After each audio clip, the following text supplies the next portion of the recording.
So guys, ang kailangan lang naman dyan is yung dati mong card ng RFID kasi isusurrender mo yan, which is ito yung sa akin, saka sa ano natin, Easy Trip, tapos ORCR. Sometimes kasi guys, hindi binabasa yung ano dito, yung RFID, so make sure na guys, ang number is 109, so pang 138 tayo. Then ang mga pipill outan is basic lang, like this, yan. Hindi ba nasama isa? Hindi naman sir, nasa baba naman ito.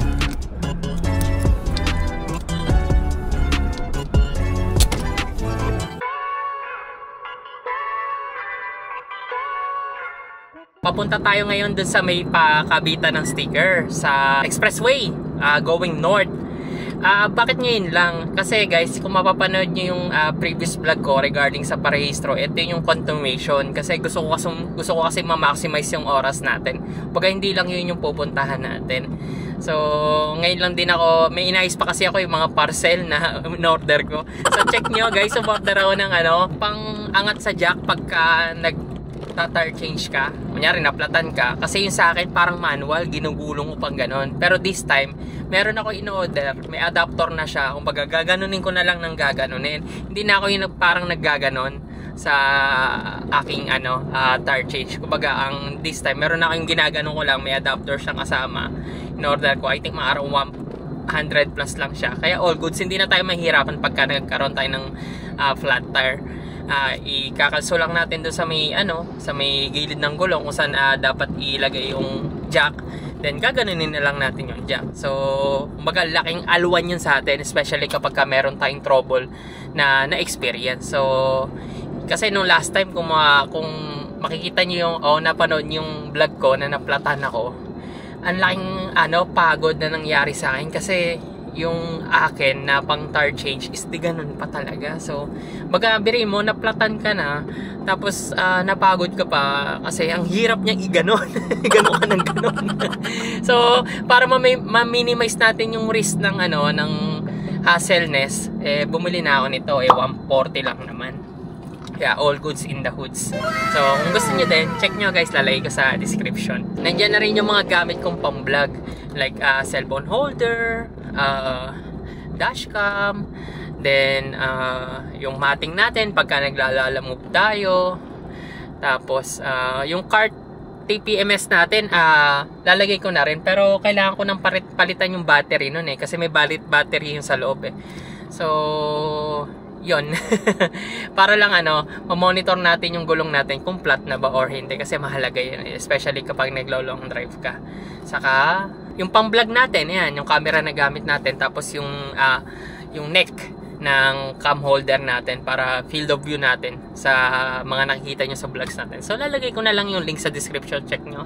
Well anyway, ngayon papunta tayo dun sa may malapit lang dito, somewhere in Real, sa may Shopee warehouse sila. Isasoli natin tong nakuha natin, which is ayan, sa may right side ng signal natin, kasi bumili ako sa Shopee, hindi naman fit. So ito yung video, yan. So hindi siya fit kumbaga kulang yung niya, yung lock niya.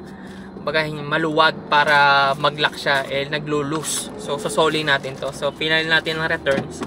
Actually pwede namang i-pick up ni rider. Kaso nga lang ay na lang, I choose to drop kasi nga pag naman tayo, pag ganyan din yung way natin. So para mas mabilis yung transaction, ako na yung nag-drop. So yun, share ko lang. Time check ulit is 4:02. So first destination natin is drop muna tong parcel na to, i-return natin. Tapos pangalawa, doon na tayo sa may pa-stickeran. 24/7 naman yun.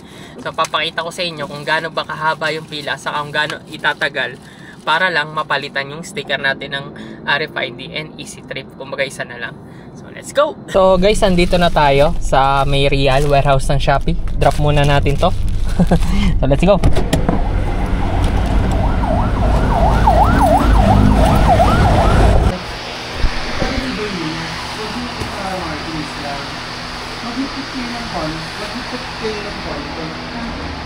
Finally, natapos din. Time check is 4:15. Medyo late na tayo guys. Hindi ko sure kung anong oras natin matatapos yung papasticker.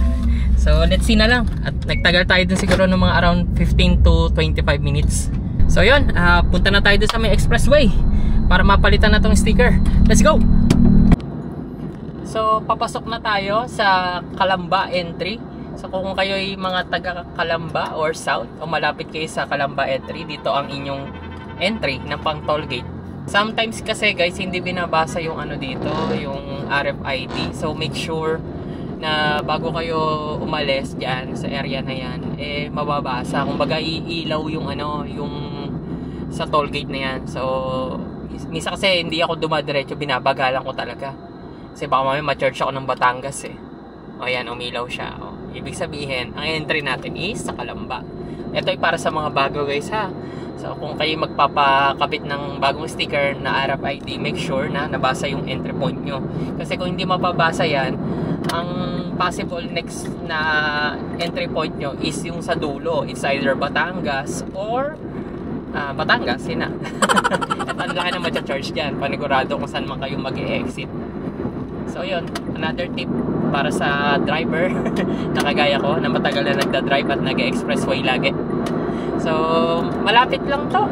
So I think mga around 3 kilometers lang from toll gate. Nandun na tayo sa may pastickeran. So hindi ko na rin ikakat yung video para makita nyo kung gaano kalayo yung possible na travelin nyo from Calamba entry to dun sa may mismong kilometer 44 going north. So time lapse na lang natin. So enjoy watching.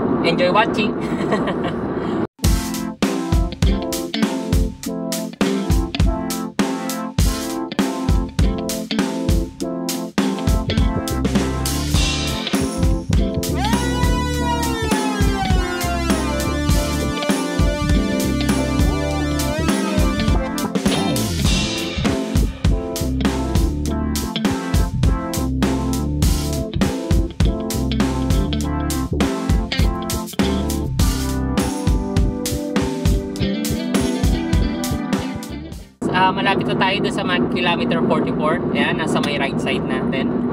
So magkakanan na tayo dito. Tayo lang natin mawala yung orange line, kasi yan ay bawal kumanan as long as nandiyan sa may merong orange line. So ayan, pwede na tayo kumanan. Yan. Then yung kabitan yan ay doon sa may after ng gasolinahan dyan. So I think madami na rin nagpapakabit. Dami sasakyan.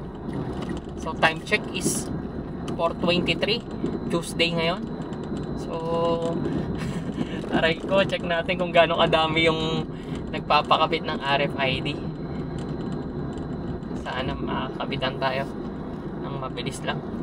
So guys, ang kailangan lang naman dyan is yung dati mong card ng RFID, kasi isusurrender mo yan, which is ito yung sa akin, saka sa ano natin, Easy Trip, tapos ORCR. So dali na natin to, let's go. Haba ang pila, sabi na nga ba.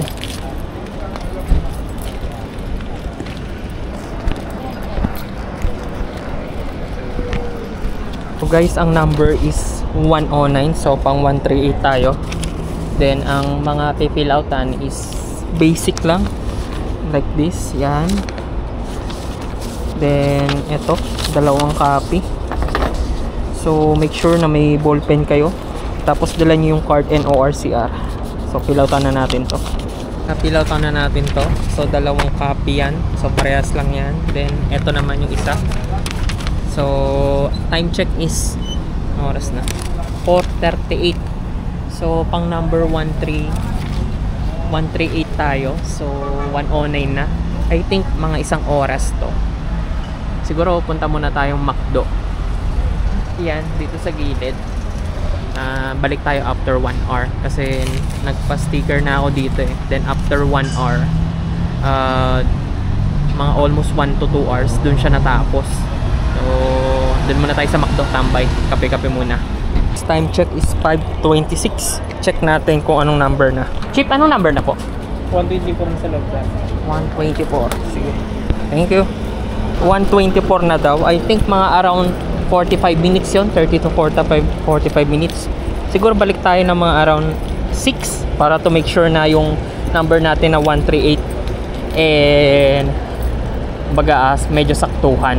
So yun, I don't know kung order muna ako sa McDo or anything. Let's see, update ko kayo.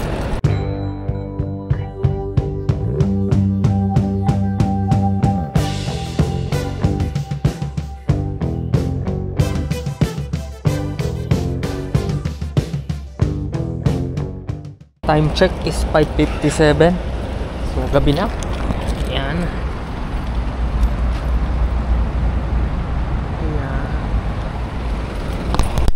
Check na natin kung anong number na. Kaninang punta natin ay nasa 124. So pang 138 tayo. So wala na rin masyadong pila. So, let's see. Cheap, anong number na? 130 na yung pabasok. 138 ako. Walo pa. Aray ko. Antay ulit. 138. Ay, original OR yan. ACR yan. Nasaan yung mga card na to, sir? Ito. Paso yun yung ano, original yun. Wala. Valid ID kailangan mo dyan. Ito. Kayo naman nag-apply parehas, sir, no? Anyan? Nung auto-sip tsaka... Hindi. Ano yun eh, sa first owner na ata yun. sa first owner. Pero naloadan niyo to? Oo, na-register ko yan sa mismong ano ko. Auto-sweep app. Kaya sir, papa-upgrade lang natin yung kapag. Sige po. May load din yan eh. Same pa rin naman po. Tapos yung sa Easy Trip, 2 to 3 days bago siya matransfer. Okay. Sige po. Pero pwede na akong dumaan yan sa Easy Trip.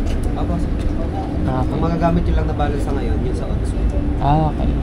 Ni-register ko din yung big bike ko na isa. Gamit yung email na yan. Okay lang. Apo, okay. Okay. Tapos yan din yung pangalan na nilagay ko. Sir, meron kayong internet? May mag-email po kasi doon sa email. Wala kasing data dito eh. Wala. May hina signal. Makakonect mo ako sa wifi. Pwede. Kaso yung wifi namin dito, sir, pang Viber lang eh. Mahina eh. Sige sir, sa amin na lang po muna. Okay po. Tapos pag may na-receive ako ng email sa bahay, anong gagawin ko? Bale, wala na kayong marireceive nun, sir. Gagamitin na lang po namin yung yung backup namin ng email para po dun sa mga walang internet. Okay po. Pero hindi naman mababago yung nun, sir, yung details yung sa RFI. Ganun pa din yung account number saka ano. Okay. So surrender ko lang Easy Trip ko sa inyo. Okay. Yung card yun pa din. Babaguhin natin yung card, sir, para dun na sa isang RFI. 016. Hindi ko na i-delete yung account ko sa ano, sa auto-sweep app. Naman yun, sir. Same account pa rin naman to. Card na lang, sir. Easy Trip nyo, sir, saan nakalagay? Doon din sa windshield. Sa windshield. Paano yun? Tatanggalin? Tatanggalin yun, sir. Ako magtatanggal? Papasuhin na lang natin doon sa nagkakamit. Okay. Baka magkamaya tanggal eh. Baka isa yung matanggal ko. Hindi ko alam kung ano doon. Puntahan nyo na lang yun, sir, yung naglo-load po dito. Sabihin nyo po, tatanggalin yung sticker na Easy Trip. Okay. Okay na po yan. Okay na po? Yes, sir. Sige po. Thank you po. Thank you po. Sir, tatanggalin daw po yung sticker ng Easy Trip. Ito lang, sasakyan ko. UAO 300. Sa windshield. Parehas yan eh. Hindi ko lang alam kung alin dyan yung ano. Ako may gamit ako dyan. May gamit mo dito? Oo. Tanggalin ko. Trip, itong isa. Auto-sweep. Nagpa-trip kay sir, no? Isa Nag? 1 RFID. Oo. Yan yung sa Easy Trip. Opo, ito pa yung sa Easy Trip. May pangalan naman pala. May pangalan po siya. Kinakamay lang pala yan. Opo, sir. Hindi na kailangan ng plate. Hindi na kailangan. Hindi ba nasama isa? Hindi naman, sir. Nasa baba naman yung isa.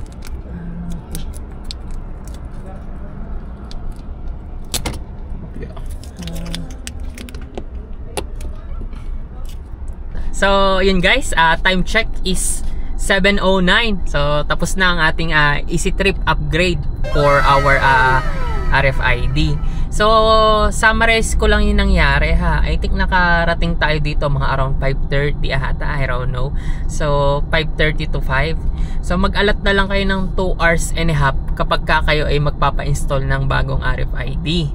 Then, ang nangyari, pipillout ka ng form, ng 2 form. Yung isa doon ay copy, tapos isa doon ay another form. Mga basic lang na kailangan na requirements na kailangan yung filloutan. Mga name, address, etc. Ang kailangan is ORCR, valid ID, and yung dating yung card na EasyTrip and AutoSweep. Tapos mag-aantay nga lang kayo ng matagal kasi may numbering naman dun sa mismong form nyo kung anong number kayo. Tapos tanong nyo na lang din sa guard kung anong current number na. So in my case, 109 ang starting na number. So 138 ako. So almost 21 ang layo. So dumating ata ako dun mga around 5 to 5:30. So mga ganon. So almost medyo madami yung number. So ang date ngayon is Tuesday ay August 28. Kaya ganito, natapos tayo 7:10 na. So ngayon lang tayo natapos. Tapos pagkatapos doon, kunyari kayo na 138 na. Ang ibibigay nyo is yung ORCR nyo. Hindi naman nyo nila kukuhanin yun. Kahit mag-photocopy na lang kayo o yung gamit nyo sa sasakyan nyo and valid ID. Antayin nyo lang, magpiprint ng panibagong card yon, which is ayan.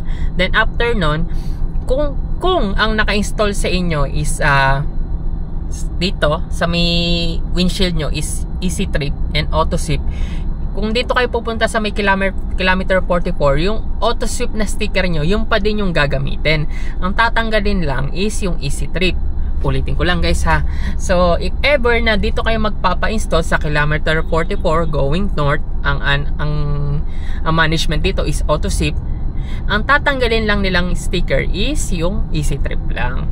So ang tanong, paano yung load nyo nung EasyTrip? So according kay Kuya, makikredit siya sa account nyo ng within 2 to 3 days. Business working days yun, I think. So worry not. So for now, ang mangyayari, yung load nyo ng AutoSweep, yun yung magagamit sa may AutoSweep and EasyTrip. So ang tanong uli, paano kung naka-install sa mismong app nyo yung account nyo dati? Ang mangyayari ay wala kayong gagalawin kung yung dati yung AutoSweep ay same pa rin dun sa dati. At ganun lang din yung kumbaga in-upgrade lang nila into another part of EasyTrip para dun na lang makredit. So pagdadaan kayo ng AutoSweep or EasyTrip, downloadan nyo lang. Pwede kayo mag-load dito or sa mismong app. So yun yung summarize sa ating nangyari ngayon for today's vlog regarding sa kung paano magpa-install sa kung paano magpa-upgrade ng RFID natin. So sana nakatulong guys. Kung nag-enjoy ka sa mga gantong vlogs, huwag mong kalimutan mag-subscribe. Ayan, para tuloy-tuloy ang pag-edit natin ng video. And if ever din na gusto mo yung mga gamit ko sa sasakyan, lalo na sa mga Lalamove vlogs natin.